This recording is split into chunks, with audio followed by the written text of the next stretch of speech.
Et ce qui est important, en fait, c'est de donner le maximum. C'est ça la confiance et et le retour de confiance. La victoire ou la défaite, finalement, c'est une conséquence. C'est-à-dire que ce qui est important, c'est ce qu'on met en place pour arriver à ce résultat. Moi, je ne crois pas en ces managers que l'on présente comme étant des managers testostéronés, tu vois, des mecs qui imposent. Et je trouve qu'il y a parfois un manque de patience chez les jeunes générations. Écouter, c'est respecter. Et je pense que entendre, c'est aussi respecter. Oh yeah, I know this one. Bonjour à tous, j'espère que vous allez bien et que vous êtes en forme. Franck, tu sais que tu es la personne que je voulais sur ce siège. Bah, ça me flatte, merci. Alors, comme tu le sais, tu es dans le grand écart. Dans cette émission, je t'ai pris pour ton profil, pour ton expérience, parce que même si les gens peut-être ne te connaissent pas, moi je t'ai vu dans des interventions, je t'ai vu sur des terrains, et l'homme m'a plu au-delà de l'expérience. Donc c'est pour ça qu'aujourd'hui je souhaite te voir à l'intérieur. Quand je te dis l'homme m'a plu, ne vois pas là de signe. Ça reste en tout bien. Ça reste entre nous, voilà, c'est ça, pas de exactement. problème. Alors, dans cette émission, par contre, tu dois savoir des choses. C'est vraiment important dès le départ. 1, sans langue de bois. 2, on compte sur toi pour, à chaque fois que tu nous dis quelque chose ou que tu veux nous amener vers une idée, nous amener une expérience ou une anecdote. Je peux compter sur toi ou pas? Tu peux compter sur moi. Et la dernière, ton franc-parler, mais ça, je sais pas pourquoi. Je sens que ça devrait passer. Alors, tout de suite, moi, j'ai la première question à te poser. Est-ce que tu peux, pour ceux qui te connaissent pas, nous donner 3 objets qui te représentent? Je sais que tu les as pris avec toi. Alors, je les ai pris, ça n'a pas été... il a fallu que je réfléchisse, en fait, parce que, je vais être honnête, je ne suis pas fétichiste du tout. Ah. Je garde rien. Je garde tout ça dans ma tête, j'ai plein de trucs qui se mélangent. Mais je me suis dit, qu'est-ce que je vais pouvoir lui apporter qui me ressemble, en fait, et qui me parle de moi. J'ai cherché 3 piliers, en fait, qui étaient chez moi importants. Je les montre comme ça. Vas-y. Bon. Le premier, c'est la famille. Voilà. Donc, c'est une photo de ma femme et de mes enfants. Ouais. C'est vraiment ce qui nous... c'est mon ciment, quoi. Voilà, j'ai besoin de ma famille au quotidien, j'ai besoin de ma famille dans les tribunes quand je manage, j'ai besoin de leur avis, j'ai besoin de leur regard, j'ai besoin qu'on fasse des choses ensemble. Et c'est le pilier principal. Alors, on est une famille nombreuse. Ouais. Vous êtes combien en tout? J'ai 3 enfants, Ouais. 2 filles et un garçon. Ma sœur a 8 frères et sœurs. Donc, il y a une famille qui est très large avec beaucoup de petits cousins, des tantes, des oncles, etc. Et moi, j'ai pas vécu ça quand j'étais jeune. J'étais fils unique. Ouais. Mon frère est décédé quand j'étais très, très jeune, donc j'ai été élevé tout seul par une maman très protectrice, je dirais pas envahissante, mais elle était là, elle a consacré sa vie à m'élever et à essayer de me faire devenir quelqu'un de bien. Ouais. J'espère qu'elle a réussi. Mais en tout cas, moi, cet aspect familial, avoir des gens autour de moi et les discussions au quotidien, alors parfois, ça prend des proportions. Ah ouais, c'est ça. C'est plus les discussions, c'est des bagarres. Il faut être solide quand même pour être avec nous dans des moments où on est tous les 5, un entre nous et puis les autres aussi, parce que ça vanne pas mal, ça envoie pas mal. Parfois, ça frôle, pardon, je dirais l'attaque personnelle. Donc, faut bien gérer. Exactement, faut bien garder ses distances. Mais en tout cas, c'est un pilier qui est essentiel. Et les 2 autres? Alors, le second, c'est un peu ma famille, mais c'est ma famille de sport. Alors, c'est à la fois la ville où j'ai grandi, la ville où j'ai commencé le handball, la ville où j'ai rencontré les personnes qui m'ont mis sur un terrain de handball. Cette ville-là, c'est Gagny, dans le 93. Ouais. Et j'avais une prof de CP qui m'a accueilli à bras ouverts dans sa classe de CP. Son mari faisait faire du sport et il était éducateur à la ville de Gagny. Il était handballeur à la ville de Gagny. Et il m'a dit, écoute-toi, je te vois bien sur un terrain de hand. Et ça a changé ma vie. Donc, c'est à la fois la ville, le club dans lequel j'ai grandi. Tous mes potes, quasiment, sont de là-bas. Ouais. On est encore en lien. J'y ai grandi en tant que joueur. J'y ai croisé des entraîneurs qui m'ont construit en tant qu'entraîneur. J'y ai construit des personnalités qui m'ont construit en tant que manager aujourd'hui. Ouais. Donc, c'est le pilier social de ce que j'ai vécu. J'ai vécu de 0 à 22, 23 ans, chez mes parents d'abord, et puis tout seul. Après. Et ça a été pour moi la pierre angulaire de ma construction d'homme. D'accord. Famille, social, 3e pilier. Je vois un grand livre là de ce côté-là. Qu'est-ce que c'est? Je me suis demandé ce que j'allais ramener, mais c'est Star Wars. Yoda? C'est aussi Yoda, c'est pas que Yoda, parce que quand on aime Star Wars et qu'on est ado, on est plutôt Luke Skywalker. On grandit un peu, on devient Han Solo, et puis à la fin, quand on essaie d'être sage, on est plutôt Yoda. Donc c'est l'évolution qu'on peut avoir, les personnages de Star Wars, et puis toute toute la mythologie des films de science-fiction. Moi, je suis un fan absolu. Je les ai encore regardés les 9 à la suite il y a quelques semaines. Donc, c'est à la fois quelque chose qui m'a traversé depuis mon adolescence. J'étais les petits bonhommes, j'étais les Lego, j'étais les Playmobil, voilà. Et puis, qui me guide aujourd'hui dans une espèce de philosophie que j'espère de plus en plus sage et que j'essaie de faire partager. Très bien, super. En tout cas, 3 beaux objets. Maintenant, pour les gens qui ne te connaissent pas, alors on se doute par rapport à ce que tu nous as dit un peu de qui tu es ou dans quel secteur tu es. Mais moi, j'ai envie de te donner un challenge. Tu sais, en général, je déteste les gens qui se présentent normalement. Donc, tu vas avoir un temps limité et en même temps, tu vas devoir te présenter pour susciter la curiosité des gens qui ne te connaissent pas. Qu'est-ce que tu leur dirais? Je leur dirais, si vous voulez vraiment me connaître, il faut être là où je manage, mais il faut être là un peu avant. Il faut être là pendant. Il faut surtout être là après. Oh, ah, ok, d'accord. Mais tu vois, même moi, je te connais et j'ai envie. J'ai envie d'en savoir plus. Alors, c'est quoi ton parcours en 5 dates clés, si on doit vraiment s'arrêter sur ton chemin? La première date clé, c'est la date dont je te parlais tout à l'heure, c'est le CP. Parce que c'est ce qui m'a ouvert les terrains de handball et qui m'a construit après. Je dirais qu'après, c'est mon premier contrat professionnel à Gagny. Ouais. Parce que j'ai basculé dans ce que je voulais vraiment être. Et là, je devais avoir 19 ans, donc on est en 89. Je voulais être joueur de handball. Faire que ça, pour moi, c'était quelque chose d'extraordinaire. Être payé pour ce qui était ma passion, je ne l'imaginais pas quand j'avais 12 ou 13 ans. Je voulais juste faire du handball, être avec mes copains. Ça, c'était les débuts du professionnalisme. Donc, ça a été pour moi la bascule vers, en tout cas, quelque chose qui me faisait transpirer, qui me donnait du cœur, qui me donnait de la joie, qui me faisait rentrer dans des cercles sociaux que j'avais pas imaginés. Ensuite, je dirais que c'est le moment où je suis parti de Gagny. Parce que ça a été un moment difficile. Tu casses tout, tu perds tout ton cercle social. Ton exactement. cercle humain. Ouais. Alors, je suis pas parti très loin. À C'est deux comme pas. quand je suis parti de chez mes parents, j'ai d'abord traversé la rue et puis après j'ai changé de quartier. Ouais. Quand je suis parti de Gagny, je suis allé à Ivry-sur-Seine. Pour ceux qui connaissent la région parisienne, c'est pas très loin. Quoique Paris, c'est pas la distance qui compte, c'est plutôt le temps. Ouais. Mais je suis resté en région parisienne. Mais ça a quand même été un moment délicat, voilà, de quitter ma ville, mes parents, mon club, l'annoncer à mon club, faire preuve d'honnêteté sur ce qu'allait être la suite de ma carrière. Le club était en difficulté, donc il fallait que moi j'arrivais au port de l'équipe de France, donc il fallait que j'aille dans des clubs qui soient susceptibles de m'exposer, dans lesquels j'allais pouvoir continuer à progresser. Donc ça a été un moment particulier. Je dirais que le 4e, c'est la rencontre avec mon épouse. Oh, c'est beau ça. Elle va être contente quand elle va écouter le podcast. J'espère, mais c'est vrai que c'est quelqu'un qui m'a apporté beaucoup de stabilité. J'étais très éparpillé, j'étais encore joueur. Alors, entre-temps, j'avais quand même la volonté d'être dans le sport. J'avais commencé les études au STAPS, donc j'avais ma licence au STAPS. Et puis, je me suis dit, le STAPS, c'est pas ce que je veux faire. Je veux pas être prof de PS. Je veux rester dans le handball. Donc, après la licence STAPS, je me suis consacré à l'entraînement. Et j'ai jamais arrêté d'entraîner de 17 ans jusqu'à aujourd'hui. J'ai entraîné des gamins, j'ai donné des cours de tennis. L'été, je travaillais. Donc, j'ai toujours été dans la transmission, dans la volonté de partager des choses et dans le sport. Mais je me suis vite aperçu que j'avais envie de transmettre ce que je connaissais le mieux, ce qui me passionnait le plus, c'était le handball. Et mon épouse, elle m'a donné de la stabilité pour ça. Donc, quand on s'est rencontrés, on habitait moi à Paris et elle à Dijon. On s'est retrouvés à Nîmes. Voilà, on aime bien la géographie, donc on aime bien voyager.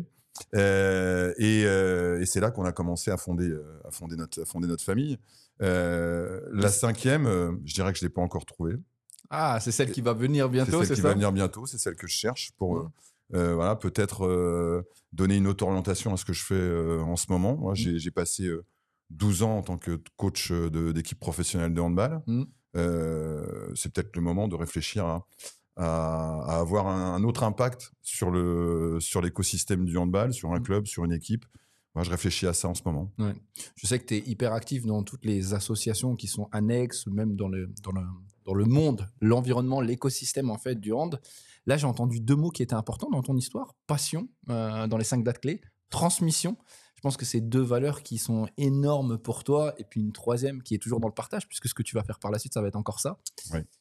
J'ai une question à te poser pour ceux qui, tu sais, ils se disent, bon, les dates clés, ça me parle pas, ou je vois pas trop. Si concrètement, tu devais, toi, m'expliquer en une image ton métier de coach, tu me dirais quoi? que c'est coach aujourd'hui, c'est le mot Ouais. le plus. Il est super et en même temps. Je pense que c'est galvaudé. tendre la main. Tendre la main. Coach. Ouais, tendre la main. C'est-à-dire que je ne conçois pas le métier que je fais ou un poste qui soit un poste de manager sans l'écoute, sans l'empathie, sans l'envie de connaître la personne avec laquelle on travaille. Alors malgré tout, ça nécessite un cadre. Mhm. On ne peut pas non plus être uniquement dans l'écoute et uniquement en se mettant à la place des autres. Il y a un cadre à respecter. Généralement, les managers sont ceux qui supportent une certaine pression du résultat, de l'image, du fonctionnement des équipes dans lesquelles ils travaillent. Mais malgré tout, tu disais passion et transmission. Oui, c'est ça. C'est tendre la main, c'est écouter, c'est être en capacité, quoi qu'il arrive, de s'intéresser à la personne avec lesquelles on travaille. Pas uniquement à leurs fonctions, pas uniquement à leurs compétences, mais à ce qu'elles sont au quotidien. Je vais vous donner un exemple. Quand je suis arrivé à Dunkerque, la première préparation qu'on a fait, juste avant qu'on commence, il y a un joueur que je connaissais pas, donc je suis arrivé au mois de juin. Il dit écoute, mon épouse est enceinte, elle doit accoucher en plein mois d'août, qui est le mois de la préparation où tu fais toute ta saison. C'est un mois hyper important. Et le terme arrivait sur le gros tournoi. Généralement, les préparations, elles sont ciblées pour qu'il y ait un gros tournoi dans la préparation, où on était en Pologne. Donc, au milieu de la Pologne, au milieu de nulle part. Et il me dit, comment on fait Je lui dis, comment on fait C'est ton premier enfant, tu viens pas. Ouais. Il m'a regardé d'un air... et il me dit, mais c'est un tournoi important. Je lui dis, est-ce que c'est plus important que la naissance de ton premier enfant? Et ce qu'on donne dans ces moments-là, c'est de la confiance. Ce qu'on donne, c'est s'intéresser aux autres. Mais finalement, s'intéresser aux autres, c'est aussi s'intéresser à soi, indirectement. Mais quand vous vous intéressez aux autres, les autres s'intéressent à vous aussi. Et il n'est pas venu. Alors, plutôt que de le faire venir et avoir un coup de téléphone un jeudi soir à 150 km de Gdansk, dire je perds les os, chérie, je n'assisterai pas à la naissance de mon premier enfant. Et ça, il va le traîner. Moi, je voulais pas qu'il traîne ça, et dans l'équipe et pour lui. Et il est resté. On a fait le tournoi. C'était un élément important, mais il a fait ce qu'il fallait pour s'entretenir. Il est revenu dans l'équipe. Il a assisté à la naissance de son premier enfant. Et il est venu dans l'équipe quand on est revenu avec une autre énergie que celle de la frustration. Mais alors là-dessus, ça m'amène aussi à te poser une question. Tu vois, tu as parlé directement d'un vecteur qui est important, je pense, que ce soit en entreprise ou même toi en tant que coach, c'est la confiance. Aujourd'hui, c'est peut-être bête comme question, mais qu'est-ce qui permet à ton collectif d'avoir confiance en toi? Alors, dans le sport, il y a quand même un élément qui est, je dirais, qui est moteur, c'est la victoire quand même. Ouais. Donc, la victoire, elle amène de la confiance. Mais la victoire, elle peut aussi amener des habitudes qui ne sont pas forcément, qu'on ne va pas chercher quand on perd des matchs.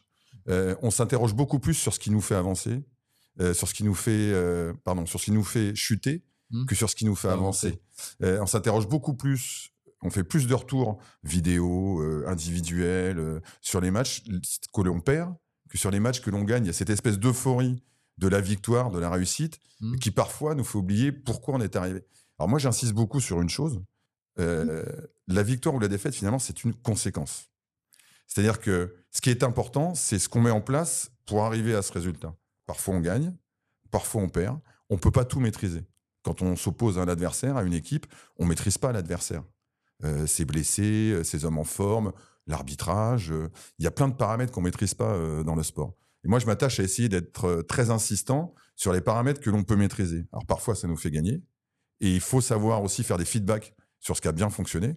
Parfois, ça nous fait perdre, mais il faut avoir les mêmes feedbacks en fait, quand on perd ou quand on gagne. Ce qui est important, c'est de comprendre comment on y est arrivé à ce résultat. Et ce que l'équipe, elle a dégagé. Mais c'est marrant quand tu mets ça, parce que vraiment, hein, en fait, je le sais, parce qu'on s'est déjà vu sur un secteur entreprise, mais c'est marrant de voir en fait, le lien dans les mots que tu utilises entre feedback, confiance, manière de voir les choses, prendre le fait que ça soit qu'une conséquence et que c'est hyper commun à l'entreprise. Mais par rapport à ça, ça m'amène à te demander une nouvelle question sur...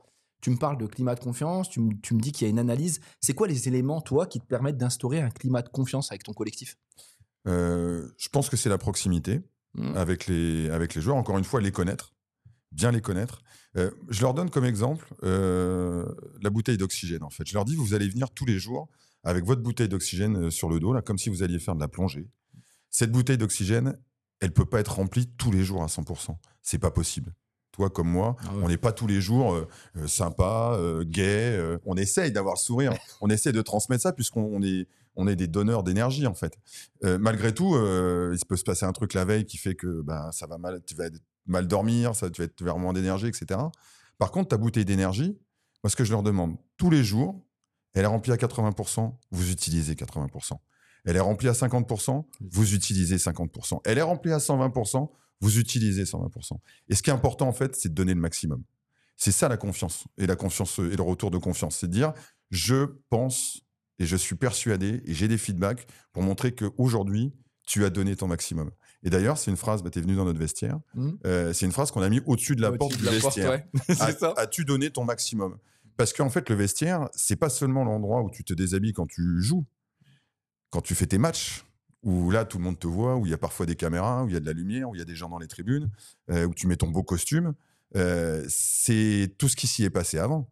On joue le samedi, tu t'es entraîné 2 fois le lundi, 2 fois le mardi, mercredi, jeudi, vendredi. Tu joues le samedi.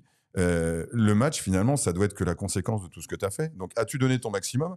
C'est tous les jours. Quand tu passes la porte du vestiaire après un entraînement, c'est de te demander si, dans cet entraînement-là, tu as donné ton maximum. Alors, en parlant du maximum des joueurs, moi, j'ai envie de te demander le maximum du coach. Tu vois, ça fait longtemps que tu es dans le milieu.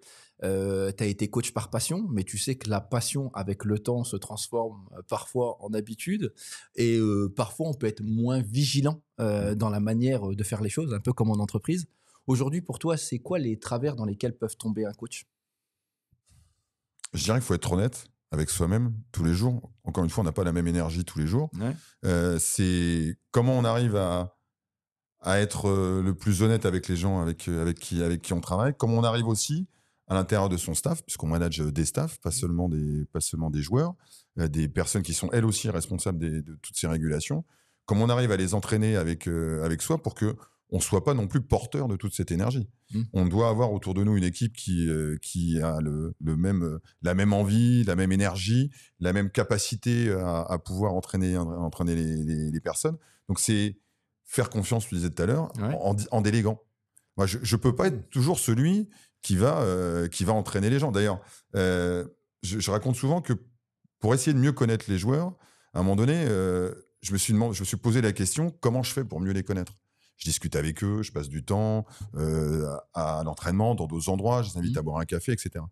Et puis, je me suis tourné vers le monde de l'entreprise parce que j'ai des copains qui bossent dans des grosses boîtes, dans les ressources humaines, pour savoir comment ils recrutaient les gens. Donc, je me suis tourné vers des tests de recrutement RH. Ouais. Je leur ai fait passer aux joueurs pour avoir une autre vision de ce qu'ils étaient. C'est-à-dire, la question que je me suis posée, en fait, qui est la question essentielle pour moi, c'est quel manager je suis et pour eux, quel est leur manager idéal? En fait, tu es venu véritablement, au-delà de donner du contenu, réfléchir à ce qui était bon pour eux pour sortir le meilleur d'eux-mêmes, c'est ça? Exactement. Dans quelle mission ils sont performants? Quel est le vecteur pour les atteindre dans ces missions et de quel feedback ils ont besoin? Ça a été la question. Et en même temps, me demander, pour moi, me poser exactement les mêmes questions.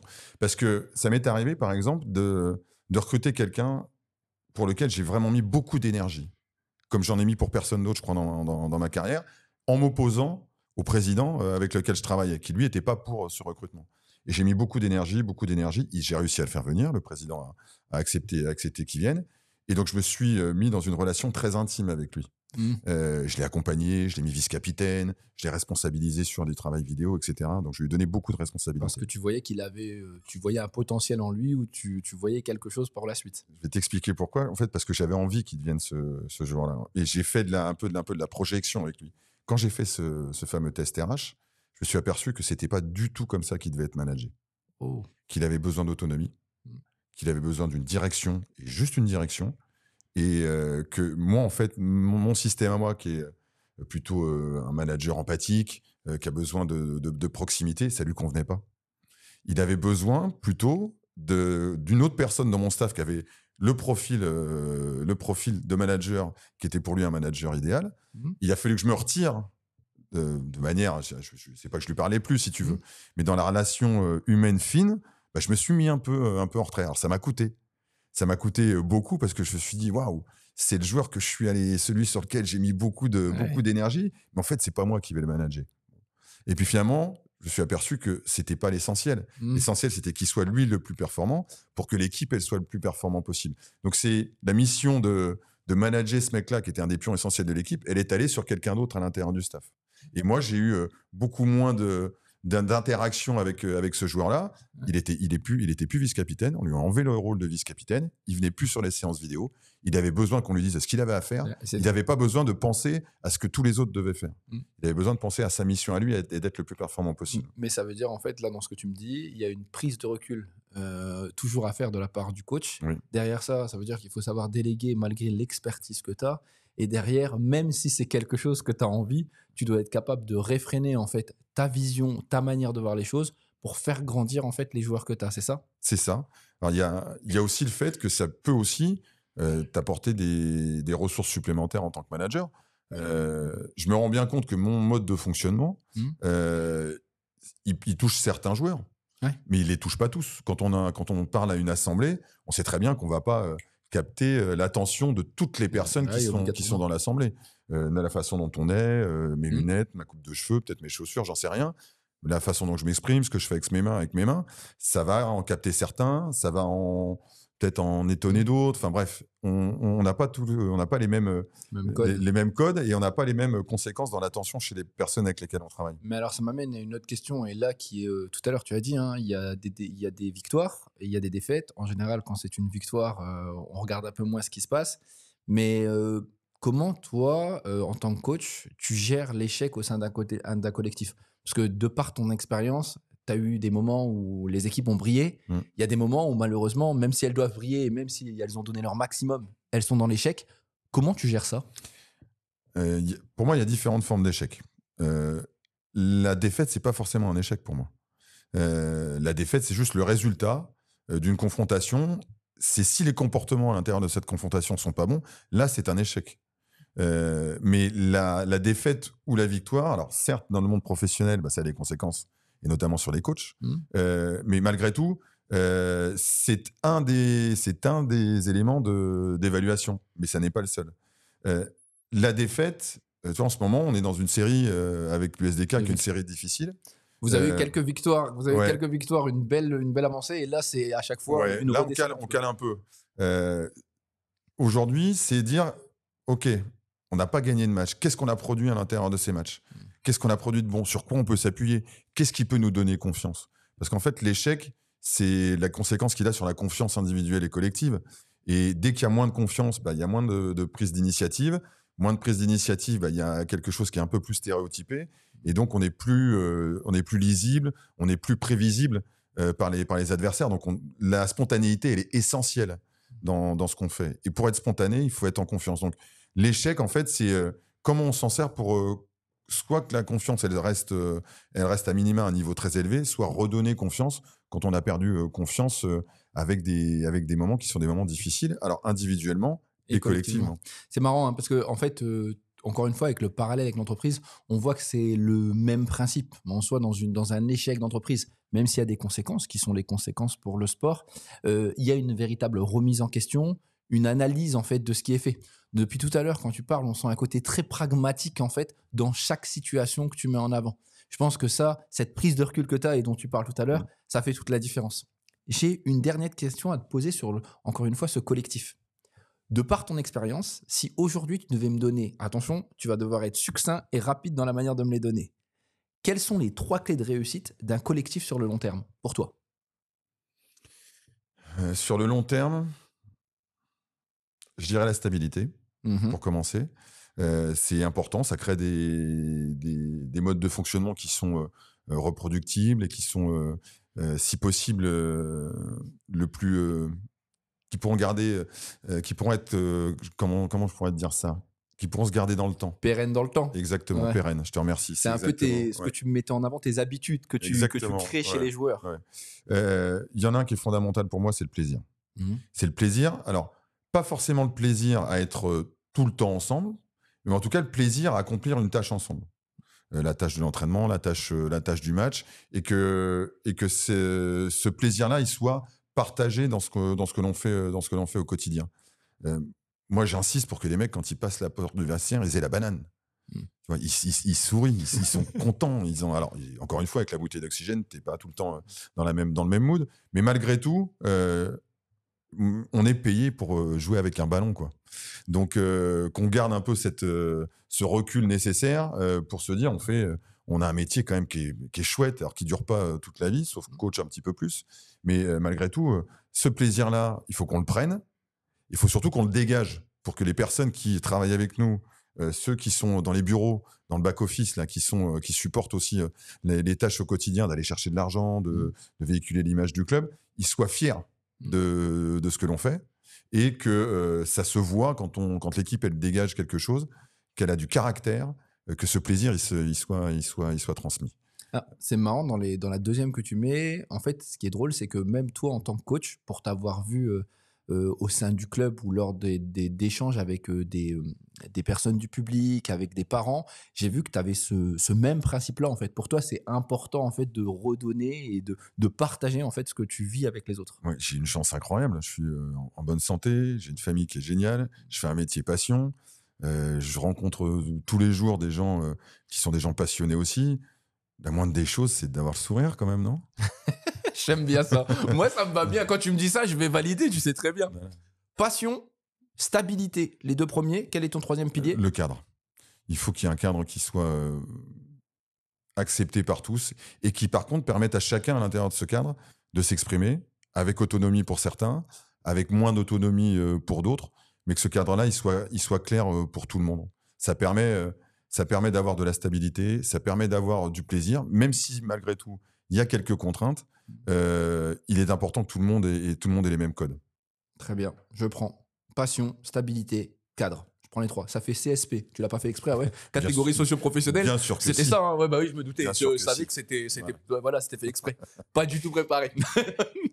Alors là-dessus, tu sais, j'aime bien parfois poser des questions à mes invités qui sont un peu tordues. Tu sais, j'ai fait de la questionologie il y a pas longtemps et je me suis rendu compte qu'il fallait ouvrir l'esprit des gens. J'ai pas fait de réponsologie, mais Ah bah vas-y, tu vas me dire déjà si la questionologie te va bien, on va voir la réponsologie.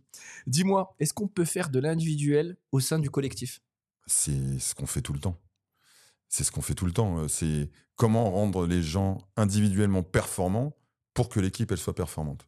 Donc, nous, on crée des moteurs, on crée des athlètes qui sont en capacité d'avoir des performances individuelles et on essaie de mettre tout ça en relation avec le plus de fluidité possible. Mais on s'adresse à l'individu. Et je dirais presque qu'on s'adresse à autant d'individus qu'il y a dans l'équipe, plus un, parce que l'équipe, c'est aussi un individu avec son mode de fonctionnement, avec ses codes, avec son cadre.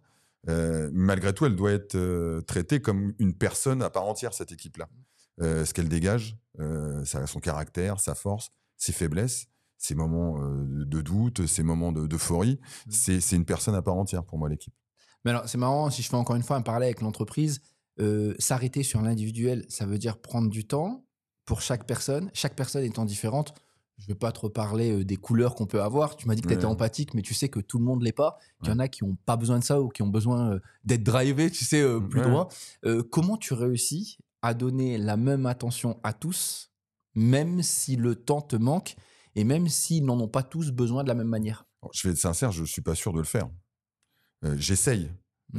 Maintenant, encore une fois, la façon dont on est perçu, parfois, il y a des joueurs qui peuvent avoir l'impression qu'on prend plus de temps avec quelqu'un qu'avec eux, qu'on s'attache plus à des personnes qu'à d'autres. Alors, moi, en tant que personne, j'ai des affinités de manière naturelle avec certains joueurs, plus qu'avec d'autres. Donc, c'est aussi être capable de déceler ces liens qui sont des liens naturels, et puis de tisser ceux qui sont des liens qui ne sont pas naturels pour essayer de les construire. Donc, on est sur un métier à tisser où on entretient ceux qu'il ne faut surtout pas qu'ils pètent, ceux-là, parce que c'est ceux qui sont essentiels. On essaye de les laisser dans le cadre, parce que c'est une relation professionnelle. Si à un moment donné, en dehors du cadre, on veut avoir d'autres relations, mais elles se font en dehors du cadre. Et puis, ceux avec qui c'est moins naturel, on construit ou on délègue. On essaye d'avoir des personnes à l'intérieur du staff qui vont construire ce type de relation. Je prends l'exemple du kiné, par exemple, dans le staff. C'est quelqu'un qui passe beaucoup de temps dans des situations qui sont des situations intimes. Massage, des straps. Bien souvent, les mecs, ils ont des petits bobos, c'est là qu'ils vont le voir. il se noue des relations dans ces moments-là qui sont des relations différentes. Et on a des feedbacks du kiné qui disent attention, lui, en ce moment, ça se passe pas très bien.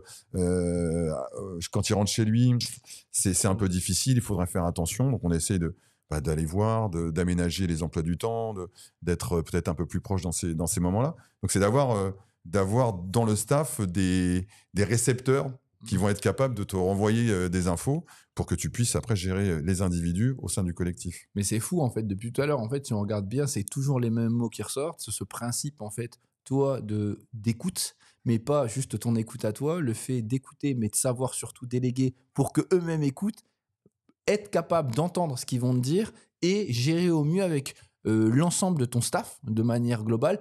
En fait, le coach est coach avec l'ensemble du staff, c'est ça? Tu es coach de ton staff et tu es coach de ton équipe. Donc, tu manages 2 équipes finalement à l'intérieur de. Et puis, il faut que tout le monde soit le plus possible en lien. Moi, tu vois, je vais être honnête là. Sur cette saison, je sais que je vais pas continuer à Dunkerque à la fin de la saison. Donc, c'est une saison qui se terminera le 30 juin. Et il y a eu des moments où il y avait moins de fluidité à l'intérieur du staff. Et ça se ressent, je pense, sur ce qu'on fait au quotidien. Tu disais comment on fait pour mettre de l'énergie tous les jours. Il y a des jours où je suis venu avec moins d'énergie. Je le sais, ça.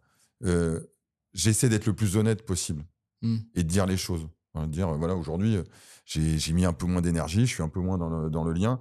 Comment on fait pour que l'équipe, elle continue à être performante? Comment on fait pour que...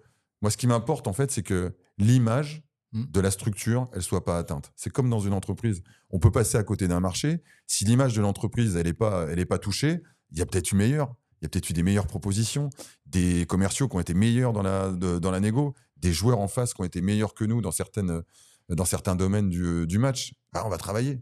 Ouais. On va essayer d'être meilleur qu'eux. L'important, c'est que l'image globale de l'entreprise, du club, de l'équipe, elle soit pas atteinte. Très bien. Il me reste encore 2 questions à te poser sur ce domaine-là avant d'arriver sur le côté intergénérationnel. Est-ce que ça va pour toi? Ça va, très bien. J'espère en tout cas que vous prenez autant de plaisir que nous actuellement dans l'émission, parce que moi, je bois tes paroles depuis tout à l'heure. On va arriver sur 2 questions qui, pour moi, sont encore une fois en lien avec l'entreprise et sur lesquelles je pense que tu auras véritablement des réponses.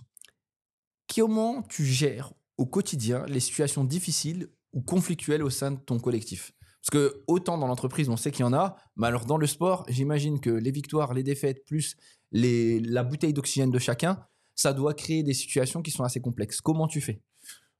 La première des choses, c'est de ne pas les ignorer.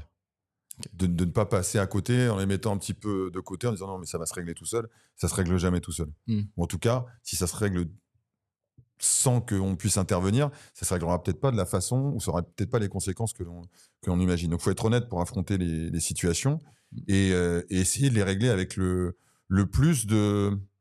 Alors, d'abord d'empathie, essayer de comprendre pourquoi il y a eu ces situations de conflit. Moi, ça est arrivé qu'à l'entraînement, il y a 2 mecs qui sont pas d'accord sur l'un défenseur, l'autre gardien de but. Le gardien de but qui reproche au défenseur de pas faire ce qu'il faut. Il s'approche de lui, l'autre il dit attends, ta gueule, ouais. Moi j'ai fait ce qu'il fallait. Et puis ça arrive. Ils en arrivent presque aux mains, ils vont se battre. C'est des choses que tu peux pas laisser. Tu peux pas rester juste à côté et dire allez-y, celui qui frappe le plus fort a raison. C'est pas comme ça que ça doit être géré. C'est se mettre entre les deux déjà, faire que le conflit il aille pas dégénérer et avoir un impact négatif sur les joueurs et sur l'équipe. Et ensuite c'est de dire attendez, stop, on a fixé un cadre. Voilà, là on est en dehors du cadre. Si vous avez besoin de vous expliquer, on s'explique de manière claire. Qu'est-ce qui ne va pas? Quel est ton point de vue? Quel est ton point de vue? Comment on règle le problème? C'est pas en se tapant dessus. C'est pas en se hurlant dessus. Alors parfois ça fait du bien. Voilà, d'extérioriser des choses, de mettre un coup de pied dans une bouteille, dans une chaise. Malgré tout, t'exprimes en fait. Bah oui, simplement. Tout peut pas rester à l'intérieur. Mais je pense qu'il y a des choses qu'on peut pas laisser en l'état. Voilà, quand il y a des conflits, des façons de fonctionner qui ne fonctionnent plus ou qui amènent de l'énergie négative, il faut se mettre en face. Il faut avoir le courage de dire écoute, ça fonctionne plus. On va changer. Par contre, c'est comment on construit le changement qui est important. Alors, ma dernière question dans ton côté de coach, tu sais, tu as de l'expérience. Donc, tu sais, on dit souvent, les vieux briscards, ils ont les bonnes techniques. Mais toi, tu as vu plein de choses passer. Quels sont les modèles dans lesquels aujourd'hui, en tant que coach, tu doutes ou tu ne crois pas dans le management d'un collectif? Moi, je ne crois pas en ces managers que l'on présente comme étant euh, je dirais que dans le sport, des managers testostéronés, tu vois, des mecs qui imposent. Je pense qu'à des moments, oui, on a des postures où il faut emmener les gens vers des choses auxquelles on croit. Maintenant, c'est la façon dont on va emmener les gens avec nous qui est importante. La façon dont on va tirer son équipe et chaque individu qui va être importante. Je ne crois pas en ces modes de fonctionnement dictatoriaux qui vont faire que les gens vont être obligés de faire des choses. Ouais, l'autorité absolue. Il faut faire preuve d'autorité, par contre. C'est-à-dire que l'empathie, ça n'empêche pas le contrôle. Surtout pas. Au contraire, le contrôle, s'il est perçu par tout le monde, le cadre, s'il est perçu par tout le monde, ça donne de l'autonomie et un joueur, il est beaucoup plus efficace. J'imagine que c'est la même chose dans l'entreprise. Un collaborateur est beaucoup plus efficace quand il met en place ses propres process que quand il met en place les process des autres. Ça n'empêche pas de s'appuyer sur les process des autres, d'aller voir ce qui fonctionne quand on est arrière-gauche, d'aller voir le meilleur arrière-gauche du monde et puis d'essayer de faire les mêmes choses. Mais si ça ne correspond pas à ce qu'on est, à ce qu'on dégage, à la façon dont on travaille, et puis à la boîte, au système dans lequel on travaille, ça ne pourra pas être efficace dans le système dans lequel on est. Alors maintenant, à l'autre bout, Ouais. tout laisser faire, ça ne fonctionne pas non plus. Donc en fait, c'est de se dire comment on navigue sur cette corde-là qui parfois est fragile, parfois est en pente, parfois vibre, comment on navigue du point central qui est celui d'équilibre vers je laisse faire et je suis autonome, et qu'on revient de temps en temps à je laisse moins faire et là je suis un peu plus autoritaire. C'est intéressant parce qu'en fait, tu as une sorte de liberté dans un cadre déjà prédéterminé qui te permet en fait de pouvoir laisser une liberté contrôlée d'une certaine manière pour laisser à la personne le choix d'eux, mais en même temps pouvoir venir jauger un petit peu pour la faire avancer comme tu le souhaites ou comme elle doit pour avancer pour elle. Alors c'est le principe que je voudrais appliquer à mes collaborateurs, aux joueurs, au staff. Je pense que ça doit être le mien. D'abord, si tu veux, moi je m'appuie sur ce que j'ai envie d'être et ce que j'ai envie de faire passer. Je dis pas que ça fonctionne partout. Je dis pas que ça fonctionne dans toutes les situations. Malgré tout, je pense que c'est celle dans laquelle, moi je me retrouve, et deux, dans laquelle les personnes qui vont pouvoir traverser ce chemin-là avec moi vont avoir le plus d'expression et donc, j'espère, le plus de réussite possible. Ok, très bien. Passons à la deuxième partie, enfin la deuxième, celle qui m'intéresse dans le cadre aussi du grand écart. Tu as de l'expérience, encore une fois, je le remets en avant, mais c'est parce que c'est important dans ton parcours. Tu as pu voir des joueurs s'élever, t'en as que tu as créé, t'en as que tu as modelé, il y en a que tu as inspiré, mais ça fait beaucoup de générations tout ça. Et donc, avec toi, j'ai envie de voir des choses, le temps passe, les générations succèdent et elles ont toutes leur propre code. Enfin, tu dois déjà le voir avec tes filles, j'imagine. En quoi ton coaching s'est adapté tout en restant le même? Il y a déjà les générations que moi j'ai traversées en tant que joueur, qui m'ont beaucoup inspiré. Et j'essaye de garder ce que moi j'aimais bien dans cette transmission. Quand je suis arrivé dans le sport de haut niveau, il y avait, tu sais, ce respect de l'ancien. La transmission, il fallait lui porter ses ballons, lui porter sa bouteille d'eau. C'était les jeunes qui faisaient certaines tâches, les tiges là qu'on peut avoir à l'armée. Il y avait, tu respectais le vieux. Tu l'écoutais avant de pouvoir toi t'exprimer. Et puis quand tu étais adoubé, tu passais à un autre stade et puis tu passais un peu ces échelons-là. Aujourd'hui, ça existe moins. Il y a l'accès beaucoup plus direct aux responsabilités. Il y a l'accès plus direct à l'affichage. On est tout de suite plus vite sur le devant de la scène. Et je trouve qu'il y a parfois un manque de patience chez les jeunes générations. Et tout le boulot de coach, je pense, qui accueille ce genre de génération, ce genre de nouveaux joueurs, c'est de leur faire comprendre ce que c'est que la patience. Alors je vais prendre l'exemple d'Elohim Prandi, qui est aujourd'hui un des meilleurs joueurs du monde, qui joue au PSG, que j'ai eu 3 ans à Nîmes. La première année, je me suis consacré à mettre un cadre social autour de lui. Social, je dirais, de relation avec les mecs de l'équipe. Il arrive, il a 18 ans ou 19 ans, il a envie de faire un peu la bamboula, il sort un petit peu, mais comme c'est un taureau, il n'y a pas trop de contraintes et de conséquences sur sa vie au quotidien. Malgré tout, ça énerve un peu les mecs il arrive dans une équipe qui est un peu plus âgée que lui. Donc, il y a des tensions. avec les mecs qui sont autour de lui. Et lui, ce qu'il veut, c'est pas entendre ne sors pas, ne va pas boire un coup. C'est lui, ce qu'il veut, c'est jouer.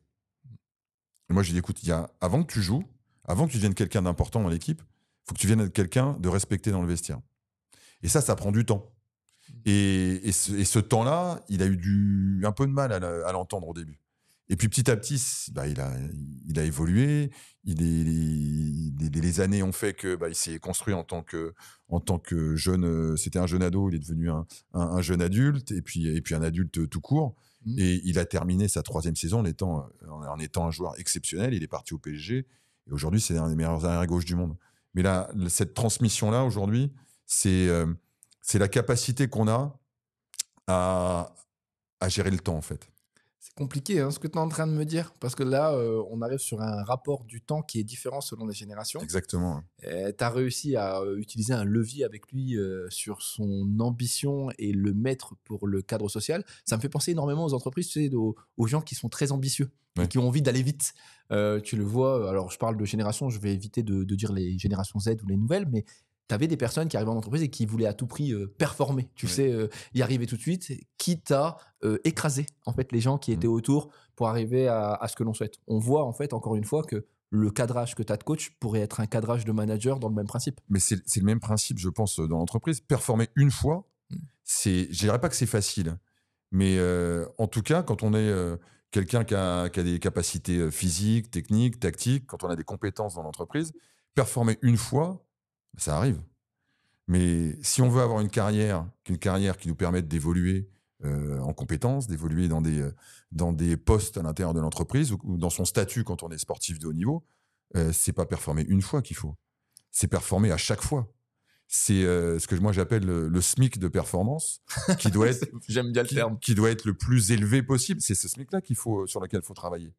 Marquer 10 buts sur un match, il y a l'euphorie. Et moi, ça m'est arrivé une fois, le match où la fameuse zone là, qui est un peu comment ça s'appelle, le flow là, ça m'est arrivé une fois. C'était 3 jours après la naissance de ma fille. J'étais décalqué, j'avais pas dormi, l'euphorie. Enfin, tu vois, et j'arrive au match. Je dis à mon entraîneur et à mon partenaire qui était sur le même poste que moi, je suis carbonisé, il faut pas compter sur moi. J'avais les cernes jusque-là. Je joue pas la première mi-temps.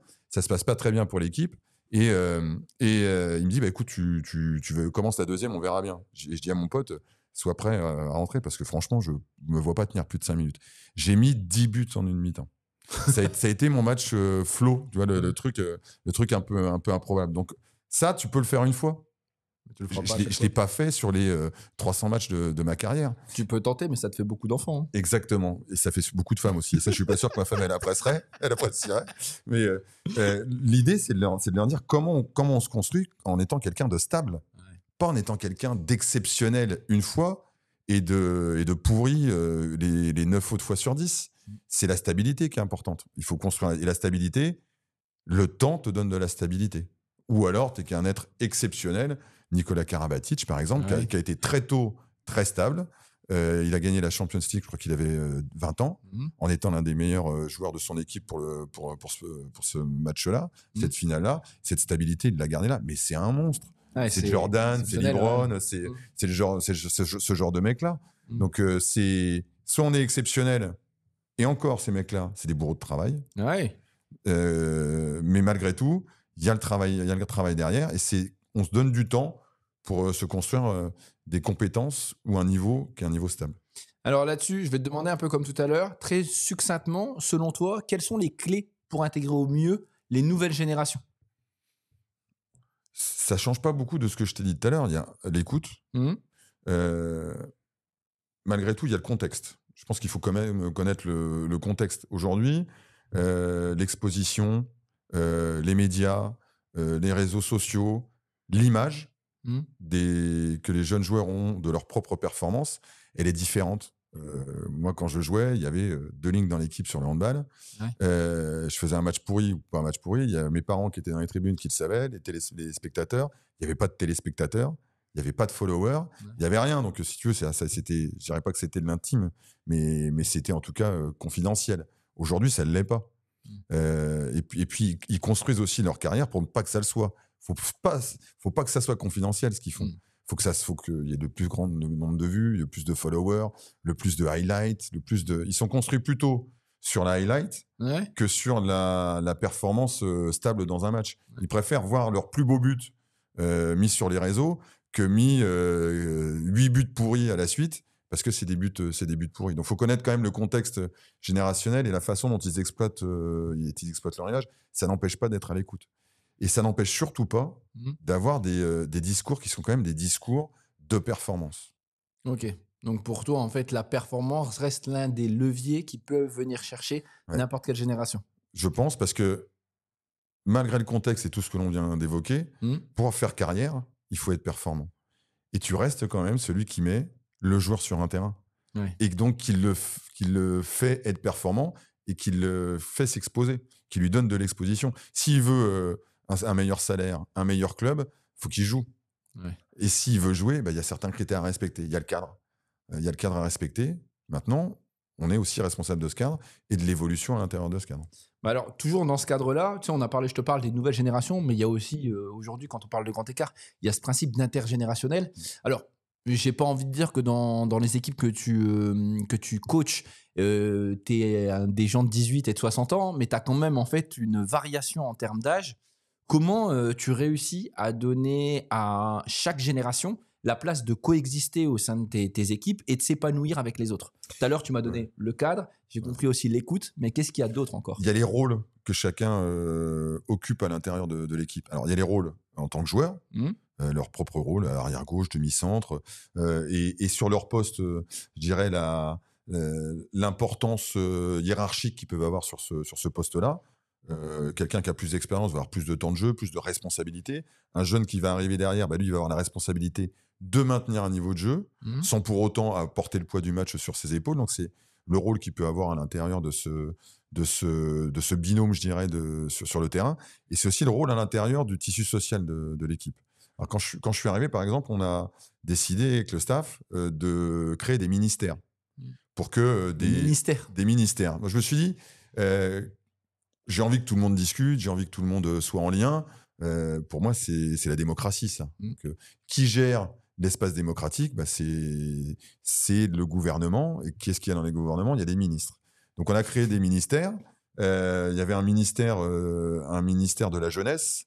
Donc, le ministre, il était chargé d'une espèce de mentoring, un peu à la Yoda. Il accueillait les jeunes, qu'est-ce que tu dois faire, tu vois, et puis de mettre des coups de pied aux fesses quand ça allait pas.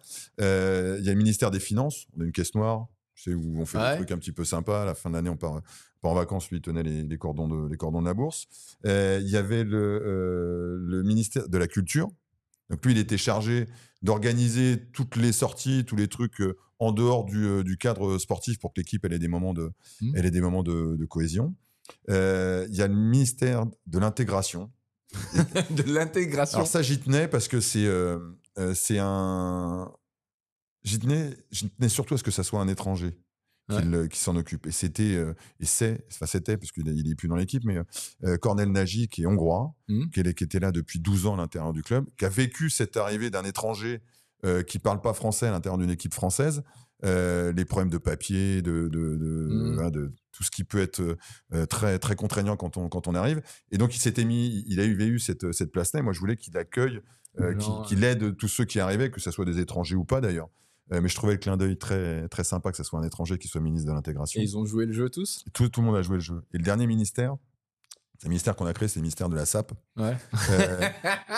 Parce que c'est à la fois les codes de l'équipe et puis un mec qui m'a... les codes de l'équipe, on s'habille tous pareil. Pour s'entraîner, on a telle chaussure, on a telle chaussette, tel maillot, etc. On se déplace, on joue. On a des codes vestimentaires. Donc, il faut quelqu'un qui gère ça. Qui dise aujourd'hui, on s'habille comme ça, demain, c'est comme ça, on va en déplacement, vous prenez ci ou ça. Et la première fois que je croise tout le monde, c'est dans une grande salle où il y a le PowerPoint d'accueil qui est projeté. Et ils rentrent tous par une porte. Ils arrivent. Et là, il y a un mec qui rentre dans la pièce, qui s'appelle Gabriel Niembo. Qui est d'origine, il me semble, je ne voudrais pas dire de bêtises, je ne voudrais pas le vexer surtout, mais qui est d'origine camerounaise. Ouais. Il est arrivé avec un boubou extraordinaire. Violet, jaune, des couleurs. Je me suis dit, waouh, putain, ce mec-là, il a la classe, quoi. Ouais. Et quand il a mis les pieds dans la salle, l'énergie, elle a changé. Ouais. Et je me suis dit, lui, faut qu'il fasse quelque chose, quoi. Et comme il y avait ses codes vestimentaires, on a créé le ministère de la SAP et il était responsable de la SAP. Donc, pour en revenir à ce que tu disais tout à l'heure, au bout d'un an, ces 5 mecs-là sont venus me voir en me disant, écoute, c'est super. Par contre, il faut intégrer les jeunes là-dedans. Alors, je dis, pas de problème. Qu'est-ce que vous proposez? Eh ben, on va créer des tâches dont les jeunes vont être responsables. Sans que ça soit des ministères, mais il y a des tâches dont les jeunes vont être responsables. Exemple, on se déplace. Toi, à chaque fois qu'on se déplace, tu dois amener soit ce qu'on regarde à la télé dans le bus, soit des jeux de société. Tu dois être capable de proposer des choses quand on se déplace. Toi, tu es responsable des ballons, toi de la colle, toi de machin, ou du vestiaire, de remettre des boissons. Enfin bref, créer du lien pour qu'en fait, passer de 5 ministres à un gouvernement. À un gouvernement, en tout cas, où 16 mecs ont des responsabilités fortes, moins fortes, mais en tout cas, tout le monde avait une mission. C'est marrant, en fait. Ça fait vraiment gouvernement, ministre, secrétaire d'État, tu sais, dans le principe. On s'est arrêté là aux dénominations parce qu'après, il ne faut pas que ça imprègne une connotation négative, surtout. Ouais, c'est ça. Alors, là-dessus, moi, ça m'amène encore une fois à ce principe. Alors, on voit que la cohésion a été quelque chose d'important. Tu as essayé d'innover dans la manière de faire parce que, en fait, créer un ministère, tu aurais pu juste te dire, ouais, tenez, fais ça. Mais là, tu as responsabilisé, tu as donné envie. Tu as su encore une fois détecter, donc il y a beaucoup d'écoute, beaucoup d'analyse dans ce qui se passe. Moi, j'ai une question à te poser, encore une fois, c'est surtout ton parcours. Tu sais, tu disais peut-être à la fin de l'année, tu ne seras plus à Dunkerque, mais au-delà de ça, est-ce que réussir veut dire la même chose pour les anciennes et les nouvelles générations? Non, ça par contre, je ne pense pas. Réussir pour les anciennes générations, je pense que c'était réussir ensemble. Il y avait cette notion de groupe très forte.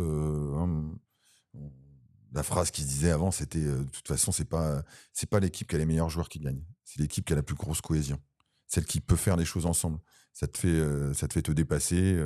C'est pas des mathématiques. Je sais pas combien de fois j'ai entendu 1 + 1, c'est pas 2, c'est 3. Enfin bref, tous ces gimmicks sur ce que apportait l'équipe à l'individu. C'était l'individu qui devait se fondre dans le collectif. Et c'était le collectif qui apportait à l'individu pour lui permettre de s'épanouir. Je pense que ça a un peu changé de paradigme. Aujourd'hui, la réussite, elle est plus la réussite individuelle. Donc, c'est comment, en tant que manager, tu arrives à justement utiliser, parce qu'il faut être de temps en temps un peu machiavélique. Ouais. On n'est pas que de temps en temps, on n'est pas que des belles personnes. Est-ce que tu serais un manipulateur? Mais c'est manager, c'est manipuler. Avec empathie, mais de temps en temps avec un peu de machiavélisme. Il faut être honnête. Ouais. Et donc, c'est comment on arrive à utiliser cette approche plus individualiste, à essayer de la faire rentrer dans ce cadre et dans le cadre du collectif pour que l'équipe, elle soit performante. Mais encore une fois, tout le monde ne fonctionne pas comme ça. Il y en a encore qui fonctionnent comme l'ancienne génération. Tu fais ce que je te dis, et puis si tu le fais pas, ça passe pas. Et puis, pour qui l'équipe, elle est à mettre en avant, avant de se mettre soi-même en avant. Alors là-dessus, ça m'amène à une autre notion qui est importante aussi. On vient de parler de la différence dans la manière de réussir, mais il y a aussi peut-être une perception différente du goût de l'effort. Tu sais, si je te prends un exemple de génération, tu as beaucoup aujourd'hui d'études qui sont sorties sur le fait que le goût de l'effort de la part des générations Z ou des générations qui arrivent après, alpha, ont plus le goût de l'effort, qui sont flemmards, ce que je trouve complètement faux. Mais concrètement, toi qui es dans le sport, est-ce que tu vois une perception du goût de l'effort différente selon les générations que tu as? Alors, différente, oui. Encore une fois, j'en reviens au collectif. Moi, quand je faisais des préparations physiques, tout le monde courait la même distance. Par exemple, on était sur une piste et on faisait des 800, on faisait des 400, et puis tout le monde courait. Aujourd'hui, il faut que la préparation physique, elle soit individualisée. Pour moi, ce que ça veut dire, c'est que l'effort, il doit être orienté vers la personne. Encore une fois, c'est est-ce que tu as fait ton maximum?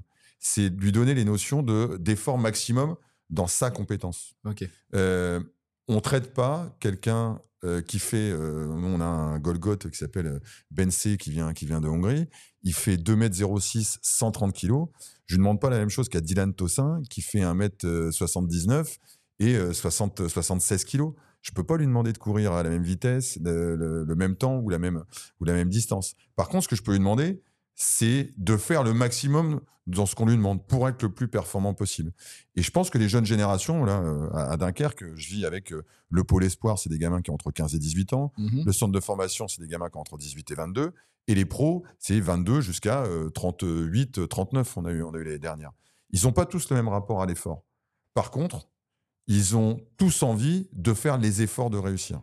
Ok. Et c'est leur donner l'envie d'augmenter d'augmenter la jauge, d'augmenter le niveau minimal d'investissement, le SMIC dont je te parlais tout à l'heure, au quotidien, Mhm. sur tous les plans. Sur tous les plans.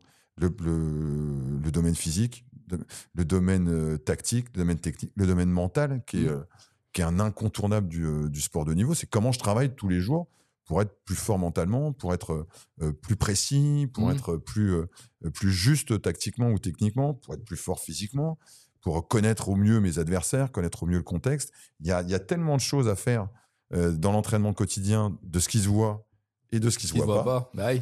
qu'il y a être aujourd'hui un sportif de haut niveau, c'est un métier. C'est un métier et ça s'apprend. Depuis tout à l'heure, on parle, mais il y a un mot, moi, que j'ai retenu par rapport à toi, c'est l'empathie. J'ai vu dans tes 3 objets tout à l'heure que tu as de véritables valeurs qui sont importantes. Je sais qu'elles retranscrivent dans ta vie perso, dans ta vie pro. Aujourd'hui, moi, ce que je veux demander par rapport à ça, c'est sur quelles valeurs tu peux t'appuyer aujourd'hui pour accompagner et faire monter en compétence l'ensemble des générations.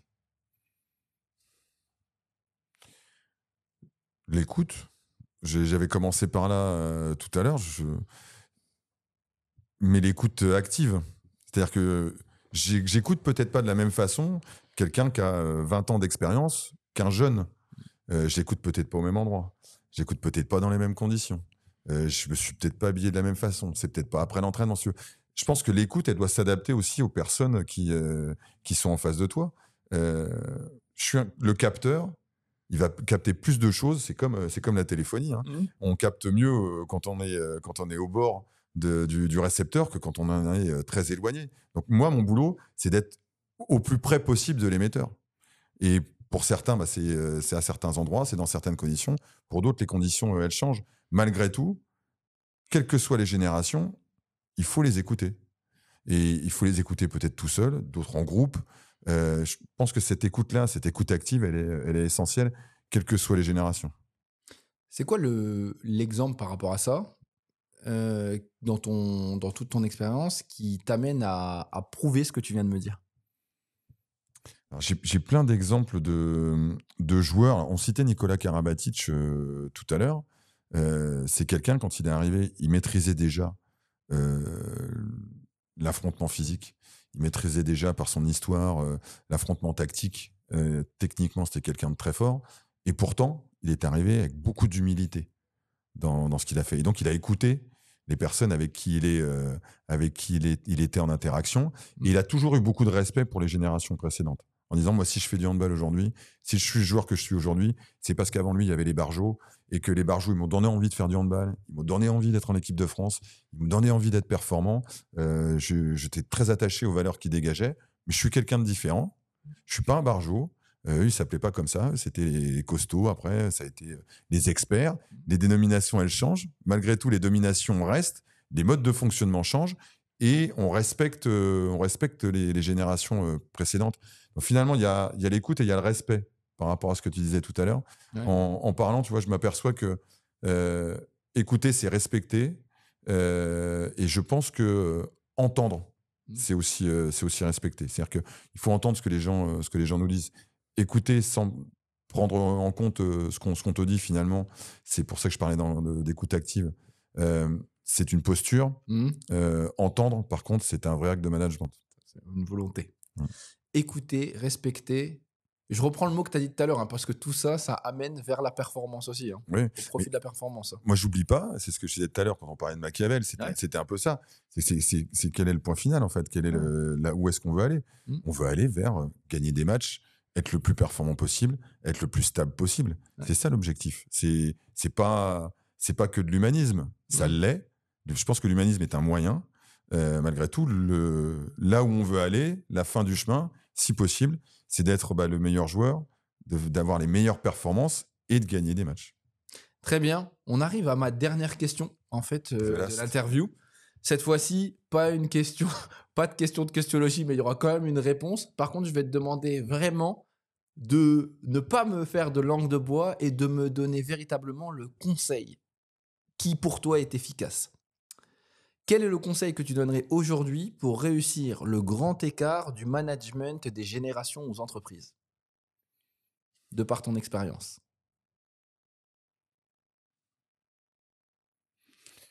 Alors, je cherche une formule pour ne pas employer la négation, parce que la première idée qui me vient, c'est ne pas penser que je sais.